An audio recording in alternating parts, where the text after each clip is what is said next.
ഇത് one India Malayalam. മുഖ്യമന്ത്രി പിണറായി വിജയൻ ഡൽഹി മുഖ്യമന്ത്രി അരവിന്ദ് കെജ്രിവാളുമായി കൂടിക്കാഴ്ച നടത്തി. കേരള ഹൌസിലെത്തിയ കെജ്രിവാൾ അരമണിക്കൂർ നേരം പിണറായിയുമായി ചർച്ച നടത്തിയിട്ടാണ് മടങ്ങിയത്.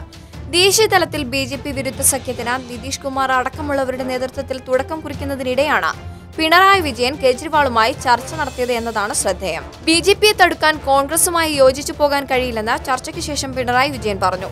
എന്നാൽ മറ്റു പാർട്ടികളുമായി യോജിച്ചു പോകുന്നത് ആലോചിക്കുമെന്നും അദ്ദേഹം വ്യക്തമാക്കി.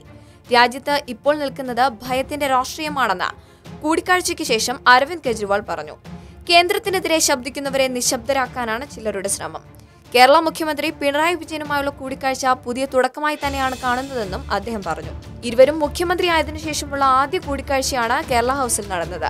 ദേശീയ തലത്തിൽ BJPക്കെതിരെ ഒരു വിശാല സഖ്യം ഉയർന്നു വരേണ്ടത് പുതിയ സാഹചര്യത്തിൽ അത്യാവശ്യമാണെന്ന് കെജ്രിവാൾ പറഞ്ഞിരുന്നു. ഇക്കാര്യത്തിന് മുഖ്യമന്ത്രി പിണറായി വിജയന്റെ പിന്തുണ തേടുകയെന്നതും താൻ ഉയർത്തിയ വോട്ടിംഗ് മെഷീനിലെ പ്രശ്നങ്ങൾ അടക്കമുള്ള കാര്യങ്ങളിൽ പിന്തുണ തേടുകയെന്നതുമാണ് ചർച്ചയുടെ പ്രധാന ലക്ഷ്യമായി വിലയിരുത്തപ്പെടുന്നത്. ഈ റിപ്പോർട്ടിനോട് നിങ്ങൾക്കും പ്രതികരിക്കാവുന്നതാണ് കമന്റിലൂടെ. കൂടുതൽ വാർത്തകൾക്കായി വൺ ഇന്ത്യ മലയാളം സബ്സ്ക്രൈബ് ചെയ്യുക.